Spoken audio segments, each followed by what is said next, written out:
بسم اللہ الرحمن الرحیم۔ آج ہم پھر بات کریں گے احتساب عدالتوں کی۔ احتساب عدالت میں جس کا بھی کیس ہوتا ہے اس کے لیے تو انتہائی زیادہ اہمیت کا حامل، لیکن سیاسی طور پر دیکھا جائے یا عام بندے کی نظر سے دیکھا جائے تو جن کو عموماً اہم کیس سمجھا جاتا ہے اس کی بات کی جائے تو آج برجیس طاہر کا کیس تھا، احد چیمہ کا کیس تھا۔ احد چیمہ کے کیس میں شفاف پانی کے حوالے سے کیس، برجیس طاہر کا کیس ایسیٹس بیانڈ مین یعنی آمدن سے زیادہ اثاثوں کے حوالے سے کیس تھا۔ ان کے کیس میں آج پری اریسٹ بیل کے حوالے سے، ضمانت قبل از گرفتاری کے حوالے سے بحث ہونا تھی۔ اس کے علاوہ ایک کیس علی احمد خان کا بھی ہے۔ علی احمد خان کون ہے؟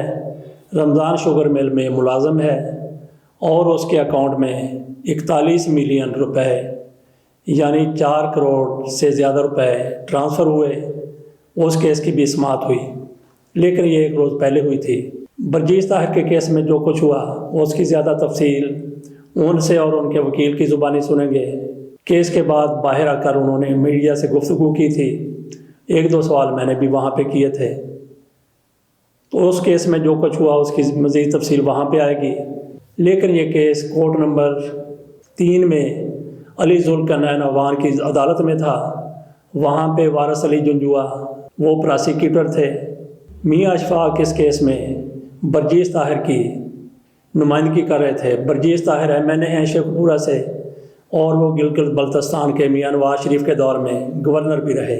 دوسرا کیس جو احد چیمہ کے حوالے سے ہے وہ کورٹ نمبر 5 میں تھا۔ ملک ساجد حسین عوان اس عدالت کے جج ہیں۔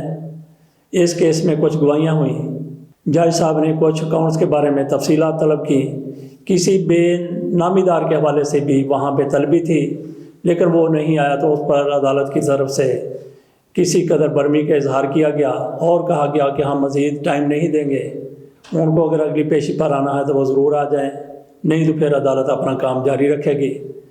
اس کے علاوہ جو اہم ایک کیس علی احمد خان کے حوالے سے ہے، TT کیس، 41,000 روپے اس کے اکاؤنٹ میں آئے، کہاں سے آئے؟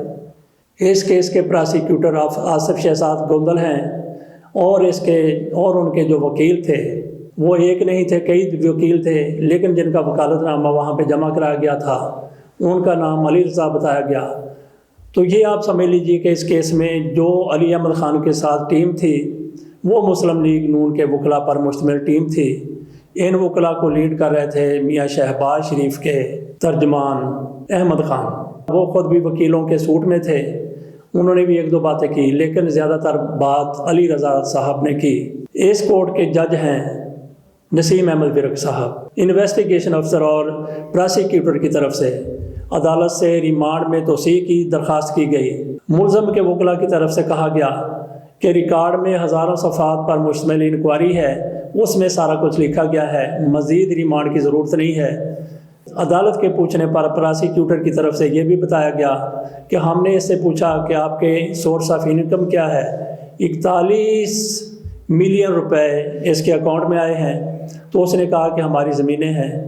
اس کے وکیل نے بھی یہ کہا کہ 50 ایکڑ اس کی زمین ہے اور یہ کیا کرتا ہے، یہ ملازم ہے رمضان شوگر مل میں۔ پراسیکیوٹر کی طرف سے بتایا گیا کہ جب ہم نے ان سے آمدن کے بارے میں پوچھا تو یہ کئی جواب دیتا ہے۔ اس کی طرف سے یہ کہا گیا کہ ہم پیپسی اور لیز کو آلو فراہم کرتے ہیں اور یہ ساری کی ساری آمدن وہاں سے ہوئی ہے۔ عدالت کی طرف سے نائب وکلاء سے پوچھا گیا کہ ریمانڈ کس لیے چاہیے، تو اس کا میرے خیال میں کوئی ایسا تشفی جواب نائب کی طرف سے نہیں دیا گیا۔ اسی دوران ملزم کے وکلاء نے کہا کہ وہ اپنے ملزم کے ساتھ مشورہ کرنا چاہتے ہیں۔ عدالت نے ان کو 10 منٹ کے لیے مشورہ کرنے کی اجازت دے دی اور وہ کونسل روم میں چلے گئے۔ اس کے بعد جج صاحب اپنی عدالت سے اٹھ گئے، انہوں نے اپنے چیمبر میں جا کر جو فیصلہ لکھا اس کے مطابق عدالت کی طرف سے مزید ریمانڈ نہیں دیا گیا، ملزم کو جوڈیشل کر دیا گیا، جس پر جب دوبارہ وہاں پہ ملزم پیش ہوا تو اس کی طرف سے بڑے اطمینان کا اظہار کیا گیا۔ مسلم لیگ نون کے وکلاء بھی بڑے خوش تھے۔ اس ملزم کے حوالے سے شاید کچھ لوگوں کے ذہن میں یہ ہو کہ یہ میاں شہباز شریف کے خلاف کوئی گواہی دے دے گا۔ وہاں پہ جو وکلاء موجود تھے، جس ٹیم کو محمد احمد خان لیڈ کر رہے تھے، اس سے آپ اندازہ لگا سکتے ہیں کہ وکلا کی مسلم لیگ نون کے وکلا کی پوری ٹیم اس ملزم کے ساتھ کھڑی ہوئی تھی، تو یہ کس قسم کی گواہی دے گا اور کس کے حق میں گواہی دے گا، یہ آسانی سے سمجھا جا سکتا ہے۔ ملزم کا جو کہ جوڈیشل ریمانڈ ہو گیا ہے، مزید اس کا جسمانی ریمانڈ نیب کو نہیں دیا گیا، تو اس سے اب اسے ایک امید پیدا ہو گئی ہے، ایک امکان ہے کہ اس کی اب ضمانت ہو جائے گی، جس طرح سے اور کئی لوگوں کی بھی ضمانت ہو چکی ہے۔ آخر میں ہم آپ کو دکھاتے ہیں وہ ویڈیو جو وہاں پہ برجیس طاہر کے حوالے سے بنائی گئی، جس میں برجیس طاہر اور ان کے وکیل میاں اشفاق کی طرف سے عدالت میں ہونے والی کارروائی کے بارے میں بتایا گیا۔ قانونی ایک نقطے پر عدالت نے دلائل طلب کیے تھے، جو کہ اس روشنی میں اور اس ضمن میں تھے کہ نیب کے آفیسر اور پروسیکیوٹر نے لاسٹ ڈیٹ آف ہیئرنگ پہ عدالت میں بیان دیا ہے کہ چودھری برجیس طاہر صاحب کی اریسٹ اس کیس پہ ان کو ریکوائرڈ نہ ہے، اور اس کی قانونی بیسس یہ ہوتی ہے کہ اس وقت تک ان کے پاس کوئی ٹرائبل یا پروسیکیوٹیبل مٹیریل فائل پہ موجود نہ ہے جس کی بنیاد پہ وہ کنسیڈر کریں۔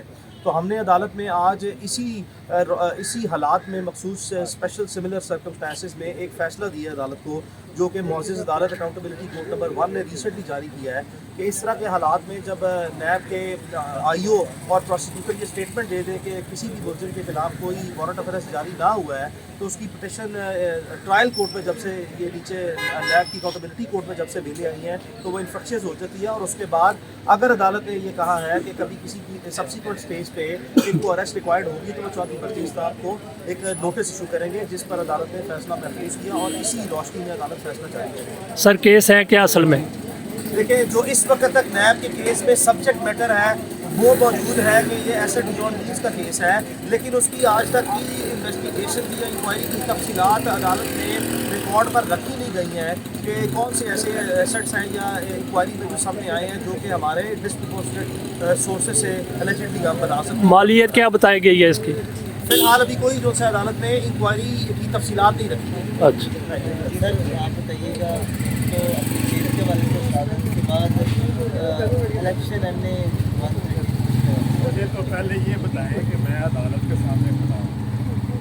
2018 سے میں اس کیس کے سلسلے میں، اس انکوائری کے سلسلے میں جس کے لیے مجھے یہ نوٹس جاری کیا گیا ہے کہ یہ انکوائری جو ہے اس میں اس کو آپ کو الیج کی اگر کیا جائے تو آپ کوئی ملزم نہیں ہے، آپ کے خلاف کوئی کیس نہیں ہے، ہم آپ کے خلاف انکوائری نہیں کر رہے، ہم چیزوں کو ویریفائی کر رہے ہیں۔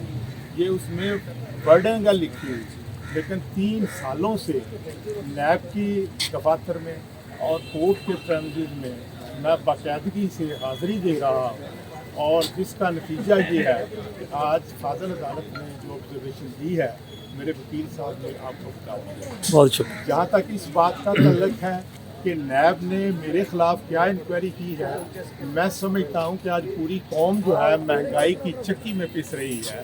آٹا چور جو ہیں وہ کون ہے، بجلی چور کون ہے، لوگوں کے پاس کھانے کے لیے کچھ نہیں ہے، اور نیب کو وہ چور ہی نہیں نظر آتے جو حکمرانوں کی جولی میں بیٹھے ہوئے ہیں۔